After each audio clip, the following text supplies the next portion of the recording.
안녕하세요. 천종현 수학연구소의 수학연구보고서 시즌2 교과서 돋보기 시간입니다. 5학년 2학기 단원표가 나와 있습니다. 자, 1학기 단원표에서 2학기 단원표로 넘어가는 걸 볼 수가 있는데요. 자, 5학년은 전체 단원이 중요하고 내용이 어렵기 때문에 기본부터 확실하게 문제를 푸는 걸 추천합니다.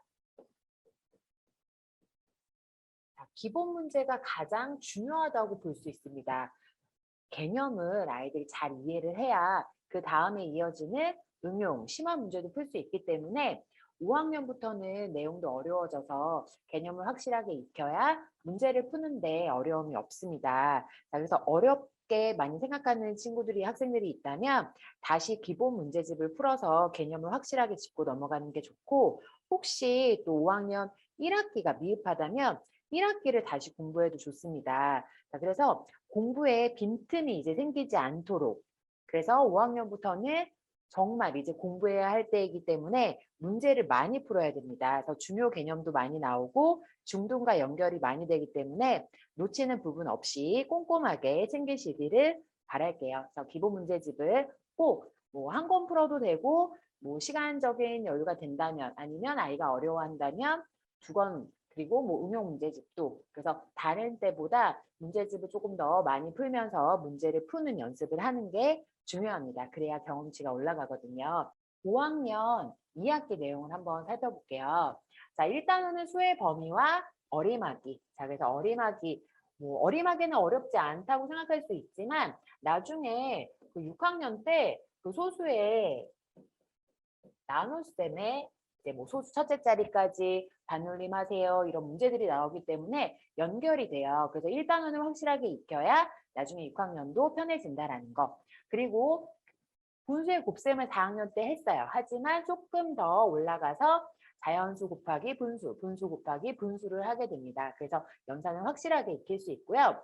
자, 그 다음에 합동과 대칭. 자, 그래서 합동과 대칭, 직육면체 같은 경우에는 도형이 나와요. 자, 그래서 뭐 사고력을 경험한 친구라면 어느 정도 도형을 오히려 쉽게 생각할 수 있고, 그렇지 않다라면 뭐 문제를 통해서, 그리고 직접 뭐 종이를 통해서 종이로 접어본다던가 하면서 나중에 겨냥도라던가 정계도를 머릿속으로만 그리지 말고 실제로 해보는 연습도 좋거든요. 그래서 3단원, 5단원은 도형이고, 자, 4단원 소수의 곱셈이에요. 소수의 곱셈도 마찬가지로 6학년이랑 이어지게 돼요. 소수의 나눗셈. 그래서 곱셈을 알아야 또 나눗셈을 잘 이해할 수 있겠죠.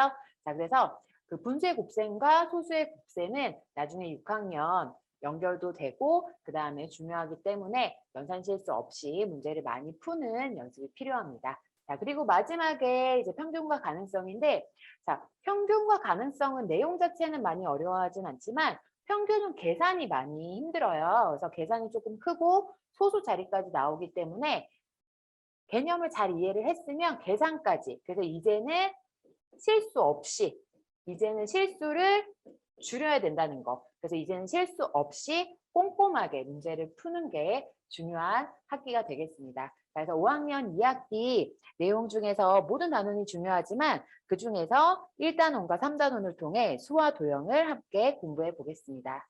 5학년 2학기 1단원 수의 범위와 어림하기입니다. 자, 먼저 그 수의 범위와 어림하기는 어떤 상황에서 올림, 버림, 그리고 반올림을 하는지 그 상황을 알고 이해하는 게 먼저 중요합니다. 자, 올림은 구하려는 자리 아랫수를 올려서 나타내는 방법이고, 반대로 버림은 구하려는 자릿수 아래를 버려서 이제 나타내는 방법입니다. 그래서 올림과 버림을 상황을 통해서 이해해 보도록 할게요.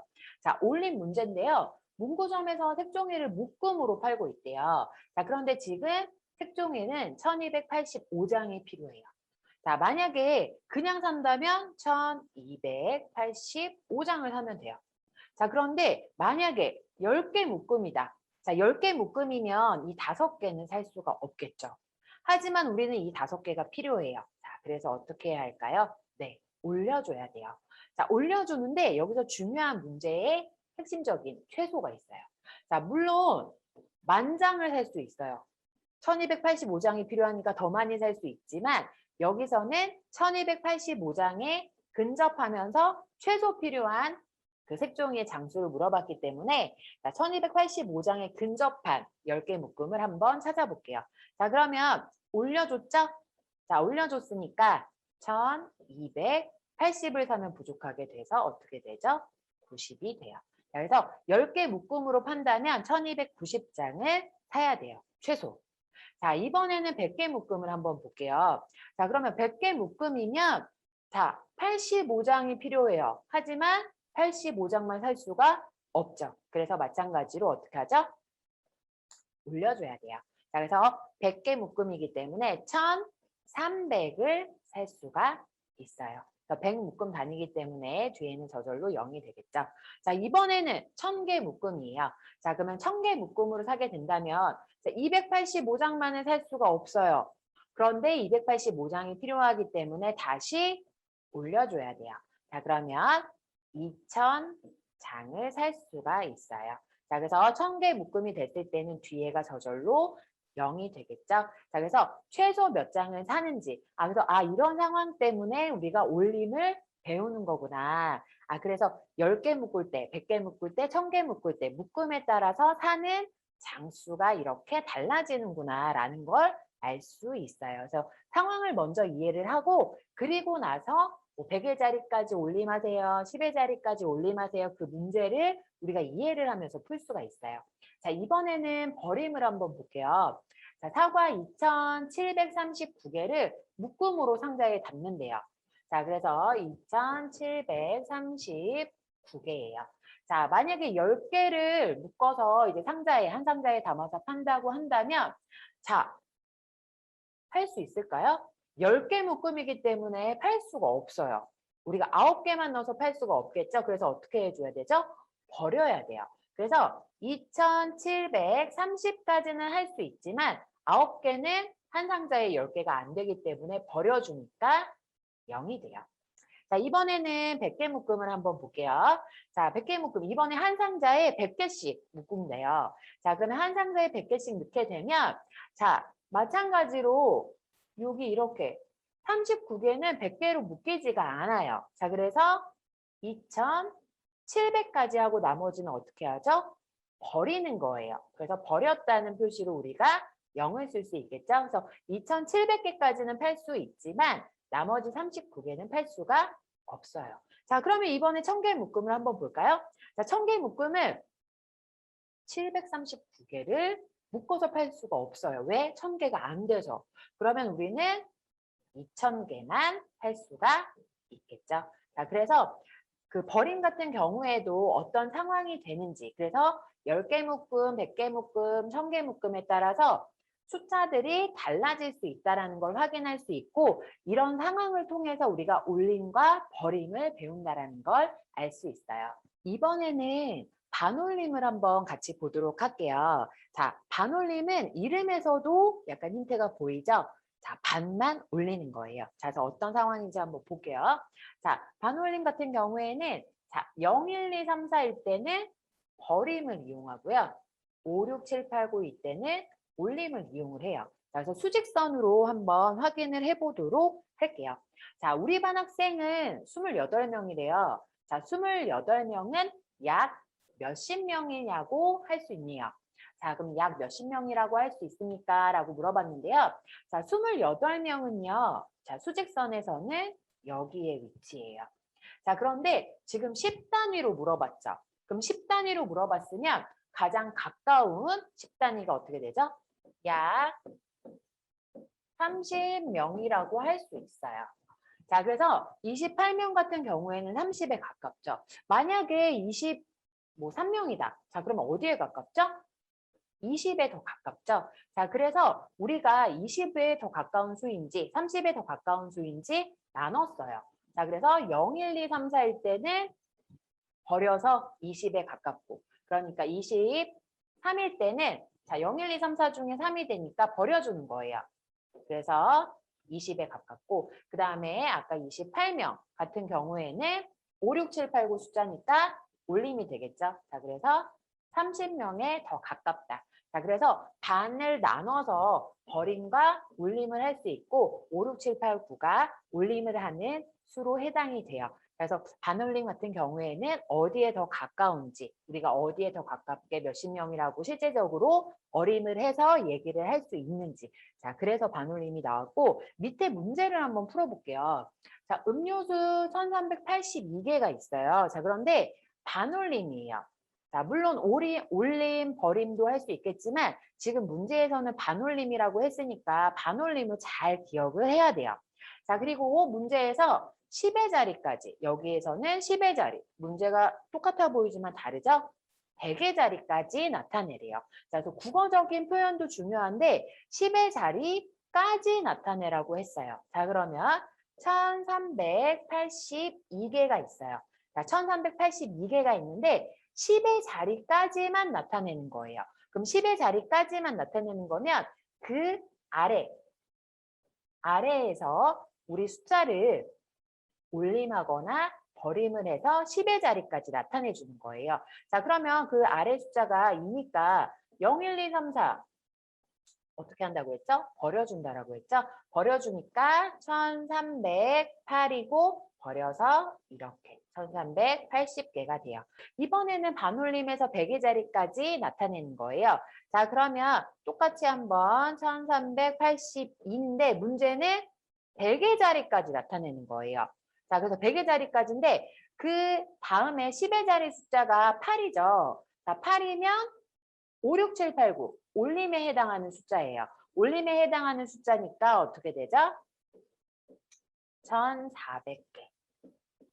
그래서 우리가 뭐 아까 색종이 더 많이 필요해서 올림했던 것처럼 반올림 중에서 5, 6, 7, 8, 9 숫자이기 때문에 올림을 하는 상황이에요. 똑같은 숫자여도 이렇게 정답이 다를 수가 있어요.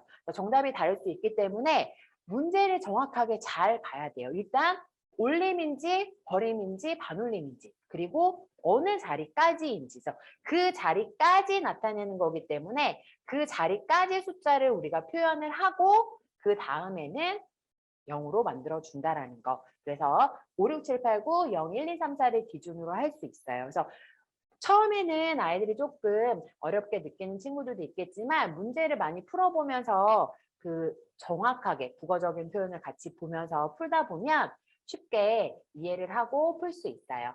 수의 범위와 어림하기는 뒤에 실전 문제에서 다시 한번 또 살펴보도록 할게요. 3단원 합동과 대칭이에요. 자, 그래서 어떻게 보면 내용이 이제 많이 어렵지 않게 느낄 수 있지만 문제는 꼼꼼하게 좀 풀어봐야 돼요. 자, 그래서 합동 같은 경우에는 자, 모양과 크기 둘 다 같은 거죠. 그래서 모양만 같아도 안 되고 크기만 같아도 안 되고 둘 다 같기 때문에 포개었을 때 완전히 겹치는 두 도형을 말해요. 자, 그래서 우리가 합동을 이용해서는 내용은 어렵진 않지만 문제를 풀었을 때 새로운 문제들이 많이 나와요. 그래서 새로운 유형의 문제들을 한번 같이 보도록 할게요. 자, 그 두 삼각형의 합동일 때. 자, 그래서 이 첫 번째 삼각형이랑 두 번째 삼각형의 합동이래요. 자, 그런데 그때 기역과 니은의 합을 물어봤어요. 몇 도냐고. 자, 그러면 조건은 합동밖에 없어요. 자, 그런데 합동에 많은 의미가 있죠. 변의 길이, 대응변 같고, 대응각 같고. 그렇기 때문에 똑같이 여기 95도를 찾아볼 수가 있어요. 어떻게 되죠? 네, 여기가 95도예요. 자, 95도라는 걸 알 수 있고, 자, 그러면 여기 이렇게 뾰족한 부분, 네, 맞아요. 여기가 니은이 되겠죠. 그러면 여기는 기역이 돼요. 왜? 합동이기 때문에 모든 각이 같게 되겠죠. 자, 그러면 이런 정보를 통해서 우리가 합동이라는 걸 알았기 때문에 이 정보를 통해서 문제를 한번 풀어볼 수가 있어요. 자, 기역과 니은이 얼마인지는 알 수 없지만 이렇게 삼각형에서 자, 한 각이 95도고 기역과 니은이 있어요. 우리가 삼각형이 180도라는 걸 알고 있죠. 자, 그러면 180도에서 95도를 빼면 몇 도가 되죠? 85도가 돼요. 자, 그러면 기역과 니은이 얼마인지는 알 수 없지만 85도예요.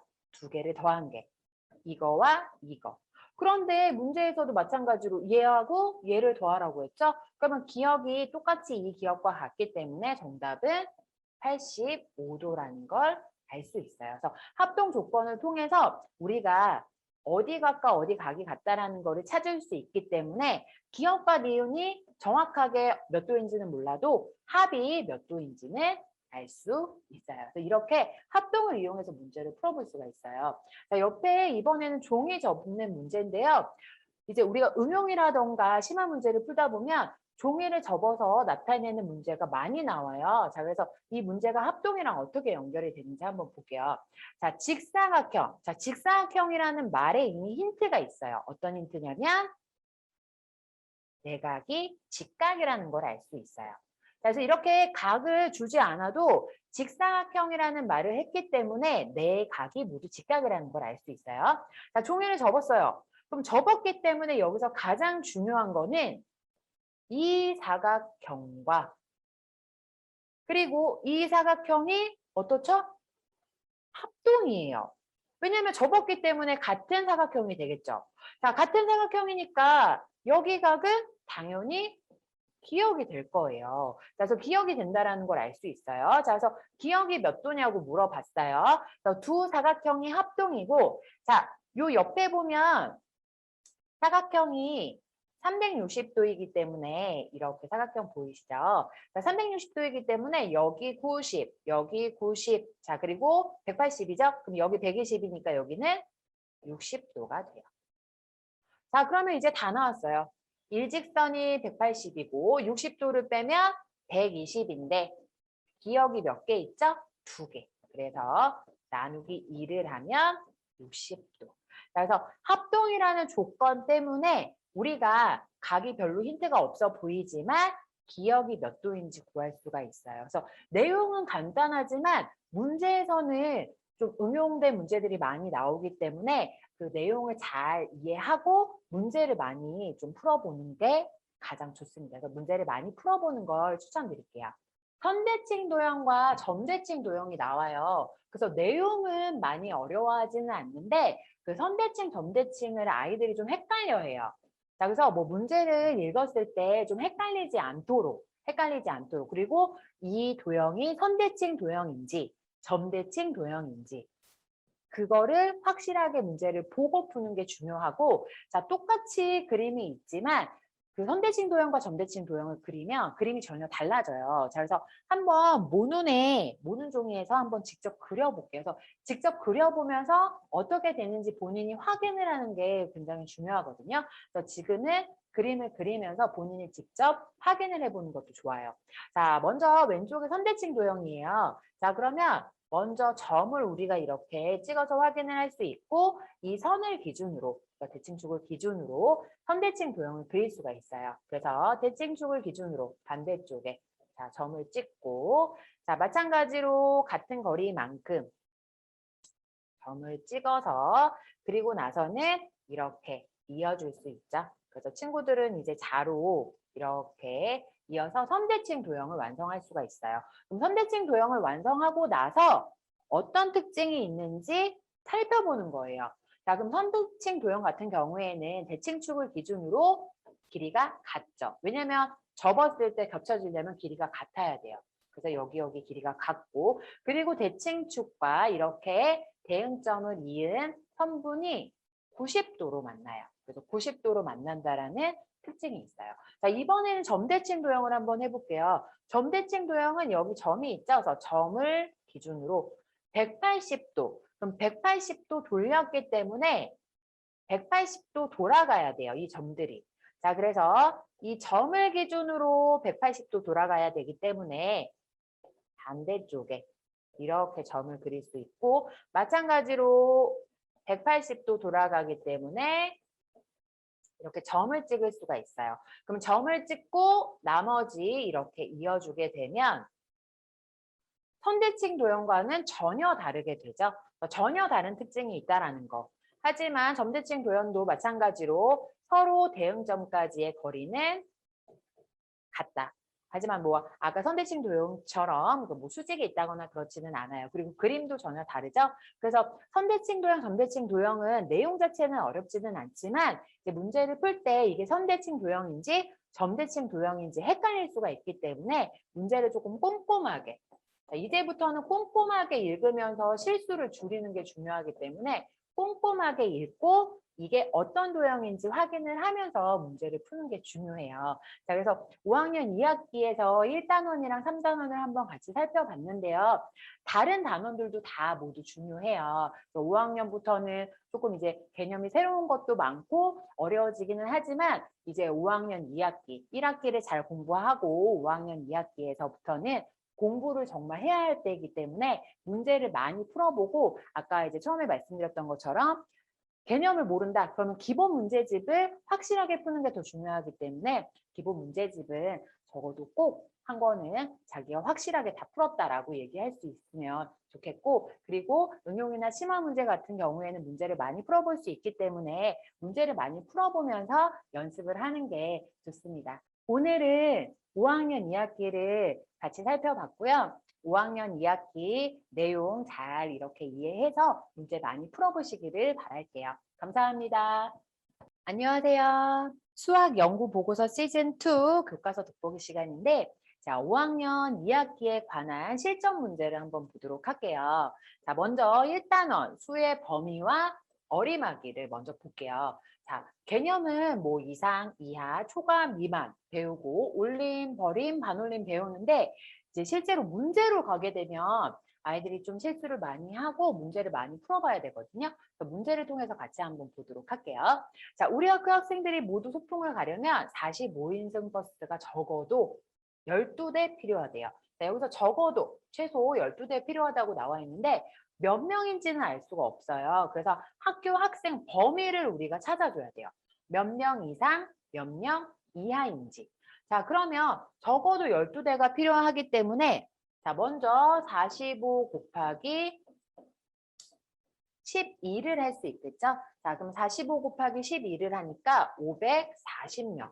자, 그래서 만약에 모든 친구들이 다 타게 된다. 자, 그러면 540명이에요. 자, 그러면 540명까지는 가능해요. 자, 그래서 540명 이하가 되겠죠.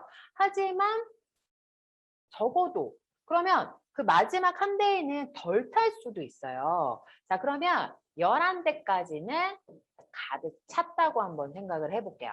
자, 11대까지 가득 찼으면 몇 명이 되죠?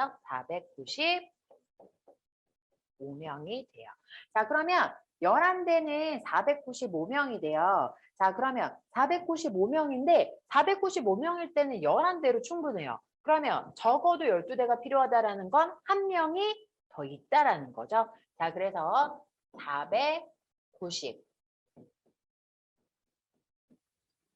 496명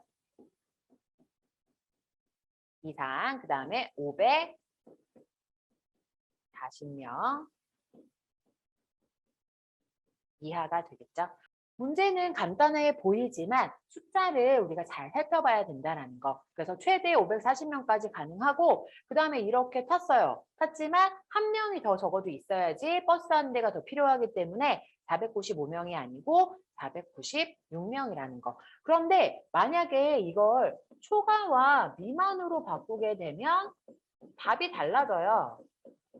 자, 초과 미만 같은 경우에는 어떻게 되겠죠? 496명부터니까 그 전인 495명은 포함이 안 돼요. 자, 그래서 495명 초과고, 자, 540명까지는 들어가야 되니까 541명 미만이에요. 그래서 뭐 이상, 미만 아니면 초과, 이하 이런 식으로 바꿔서 문제는 얼마든지 낼 수 있기 때문에 몇 명 이상, 몇 명 이하 혹은 뭐 초과 미만인지 확인을 하면서 문제를 풀 수 있어요. 이번에는 수의 범위와 어림하기에서 조금 난이도가 있는 문제를 한번 풀어볼게요. 자, 어떤 자연수래요? 어떤 자연수인지는 우리가 아직 알 수는 없어요. 자, 어떤 자연수를 반올림. 자, 여기서는 중요한 게 반올림. 올림도 아니고 버림도 아니었어요. 그리고 10의 자리까지. 자, 그래서 10의 자리까지고, 자, 나타냈더니 350이 되었대요. 자, 그래서 이 수가 어떤 수인지 모르기 때문에 수의 범위를 물어봤는데, 아까와 같이 이상 이하예요. 자, 그래서 이상 이하로 나타낼 수가 있어요. 자, 그러면 먼저 우리가 350이라고 했어요. 자, 그러면 350이라고 했는데 10의 자리까지 나타내는 거죠. 그러면 10의 자리까지 나타냈을 때 자, 반올림은 두 가지 경우가 있어요. 어떤 경우죠? 올림과 버림. 자, 그러면 만약에 여기 뒤에 있는 애를 버린다. 그러면 0일 때도 버릴 수 있고요. 1, 2, 3, 조금 숫자가 올라가겠네요. 4. 그러면 0, 1, 2, 3, 4는 다 버릴 수가 있어요. 그럼 이 숫자들은 다 버려서 350이 되겠죠. 그러면 354까지 가능하고, 자, 이번에는 349 같은 경우를 한번 볼게요. 그럼 349 같은 경우에는 뒤에 있는 숫자가 5, 6, 7, 8, 9 이렇게 하나 올려서 350을 나타낼 수가 있어요. 자, 그러면 349, 348, 347, 5, 6, 7, 8, 9가 가능하겠죠? 자, 그래서 5, 6, 7, 8, 9가 올림을 통해서 350이 될 수가 있어요. 만약에 344 같은 경우에는 버림이 되니까 얘는 340이 돼요. 그래서 350이 될 수가 없거든요. 그러면 올림이 되는 경우와 버림이 되는 경우를 따져봐야 돼요. 그러면 345부터 그래서 345 이상이고 그리고 354까지니까 354 이하예요. 자, 만약에 초과 미만이면 숫자가 달라지겠죠. 자, 초과 미만을 적고 한번 숫자를 적어볼게요.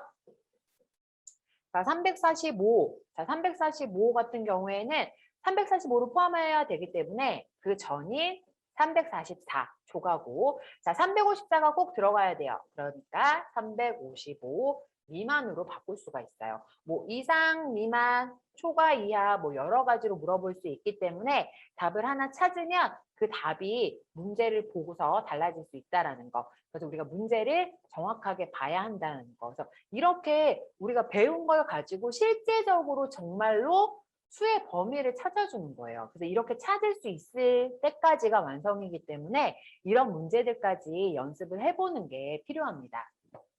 이번에는 4단원 소수의 곱셈을 한번 풀어볼게요. 자, 원리셈에 나오는 문제인데요. 자, 승우 집에서 학교까지의 거리는 0.21km입니다. 자, 승우가 15일 동안 학교를, 자, 중요하죠? 왕복이에요.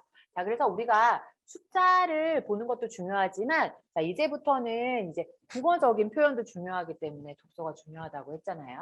그래서 문제를 정확하게 보고 단어들을 하나씩 꼼꼼하게 살펴봐야 돼요. 자, 그래서 그냥 0.21 곱하기 15, 15번, 15일 아니에요. 자, 우리가 0.21을 가져. 하지만, 자, 집에서 학교까지 가고 오는 게 왕복이에요. 그러면 가고 오고를 몇 번 하죠? 2번 해요. 그러니까 하루에 2번 하고 그리고 15일을 하는 거예요. 그래서 가고 오고 그래서 15일을 한다라는 거. 그리고 우리가 곱셈 같은 경우에는 뒤에부터도 계산을 할 수가 있죠. 그래서 30번 왔다 갔다 한다. 그러면 숫자 곱해줘서 6.3km가 된다라는 걸 알 수 있어요. 막상 이제 학생들이 보면 문제 너무 쉬워요라고 생각하지만 은근 실수를 많이 할 수 있어요. 그래서 여기서는 왕복이라는 거. 그래서 숫자만 딱 보고 둘이 곱하면 안 되고 문제를 잘 이해를 하고 그 안에서 어떻게 숫자를 곱해야 되는 것까지 그리고 소수점 위치까지 살펴줘야 된다라는 거. 그래서 문제를 조금 이렇게 많이 풀어보는 게 중요해요. 5단원 직육면체를 한번 보도록 할게요. 자, 직육면체 같은 경우에도 자, 내용은 아이들이 뭐 해볼 수도 있고 해서 어렵지 않게 느낄 수 있지만 문제를 보면 그 문제를 풀어봤던 친구와 안 풀어본 친구, 특히 뭐 사고력 문제를 경험해 본 친구와 안 해본 친구의 차이가 있어요. 자, 그래서 내용은 간단해 보이지만 겨냥도 그리고 전개도 그림을 그려볼 수 있어야 돼요. 그러니까 지금 학년에서는 아직 초등 수학이기 때문에 직접 본인이 그려보고 그 그림을 보면서 이해하는 게 중요하고 그림 그려보고 전개도 같은 경우에는 이렇게 그려서 본인이 종이로 이렇게 접어서 확인을 해보는 것도 좋아요. 왜냐하면 이게 그대로 중학교 때 나오는데 그때는 아이들이 머릿속으로만 이렇게 그려보기 때문에 직접 해볼 수 있는 기회는 지금 있어요. 그래서 지금 종이로 해보면서 머릿속으로 구체화시킬 수가 있어요. 그래서 지금은 직접 종이에 전개도도 그려보고 겨냥도도 그려보면서 확인을 해보면 나중에 중학교 갔을 때도 훨씬 더 수월하게 진행할 수 있기 때문에 지금은 해보는 거를 추천을 드릴게요. 자, 문제를 한번 볼게요. 직육면체의 전개도가 다음과 같을 때, 자, 선이 지나가는 자리, 여기 빨간 선이 지나가는 자리를 바르게 그려 넣으세요. 넣으시오라고 나와 있어요. 자, 그러면 전개도가 나와 있는데, 자, 지금 이렇게 뭐 기역, 니은, 디귿, 리을이 나와 있죠. 근데 전개도에서 다 나와 있지가 않아요. 그래서 물론 빨간 선을 바로 그릴 수도 있지만 이렇게 우리가 자음을 어디에 위치해 있는지를 한번 따라서 그려보도록 할게요. 자, 여기 리을이 있는데요. 리을은 접었을 때 이 점이랑 만나죠. 그래서 여기도 리을이에요. 그럼 마찬가지로 디귿이죠. 그럼 여기도 어떻게 될까요? 디귿이에요. 접었을 때 만나니까. 자, 그러면 이 점이랑 이 점은 어떻게 되죠? 만나게 되죠. 자, 그래서 얘는 리을이 돼요. 자, 그래서 이렇게 접었을 때 만나는 점. 그래서 실제로 한 점이지만 이렇게 전개도에서는 두 개로도 표현이 될 수 있다라는 거. 자, 그리고 우리가 밑에를 한번 볼게요. 밑에 보면, 자, 미음은 비읍이랑 이렇게 선이 연결이 돼요. 그리고 이응하고도 연결되고 시읒은 아니죠. 그래서 시옷은 아니기 때문에 자, 미음하고 비읍, 그 다음에 여기가 어떻게 되죠? 이응. 그러면 연결되지 않은 시옷을 여기다가 할 수 있어요. 자, 그러면 아까와 똑같이 이응이에요. 그러면 만나는 여기 이응이고 그 다음에 만나는 시옷. 자, 그러면 여기 점이 반대편으로 가서 만나게 되니까 이렇게. 자, 그래서 모든 점을 찍고 거기에 위치하는 자음을 우리가 쓸 수가 있어요. 그러면 먼저 쓰고 나서 그리고 그림을 그려볼게요. 자, 처음에 기역하고 비읍 연결한 건 되어 있죠? 자, 그리고 나서 비읍하고 디귿이에요. 그럼 비읍하고 디귿 이렇게 연결할 수 있겠네요. 자, 그리고 위에는 기역과 디귿, 기역과 디귿. 그래서 이런 모양이 접었을 때는 삼각형이 된다라는 거. 그래서 직접 이거를 접어서 삼각형이 되는 모양을 한번 확인을 해도 좋아요. 그래서 지금 초등수학에서 확인을 해보고 나중에 얼마든지 확인 없이 문제들을 풀어볼 수 있기 때문에 만약에 그 개념이 좀 헷갈리고 어려워한다. 그러면 접어보고 직접 확인을 해보는 걸 추천을 드릴게요. 5학년 2학기 이제 내용도 중요하고 그리고 문제를 많이 풀어보는 게 정말 중요해요. 그래서 기본 문제부터 꼼꼼하게 이제 실수 없이 그래야 마지막 초등학교 6학년을 대비할 수 있기 때문에 지금부터는 꼼꼼하게 그리고 특히 중요한 거 5학년 2학기 겨울방학은 정말 중요해요. 그래서 어떻게 보느냐에 따라서 그 학생들마다 차이가 날 수가 있어요. 그래서 5학년 2학기 공부 열심히 하고 겨울방학 때 그 부족했던 부분을 뭐 꼼꼼하게 그 공부를 하면서 채운다던가 아니면 그 다음 학년을 공부한다던가 그래서 방학을 정말 알차게 보내는 친구들이 또 6학년에 갔을 때 차이가 나기 때문에 그 겨울방학을 정말 알차게 보내기를 미리 이제 말씀드리면서 5학년 2학기 공부 열심히 하시기를 응원하겠습니다. 감사합니다.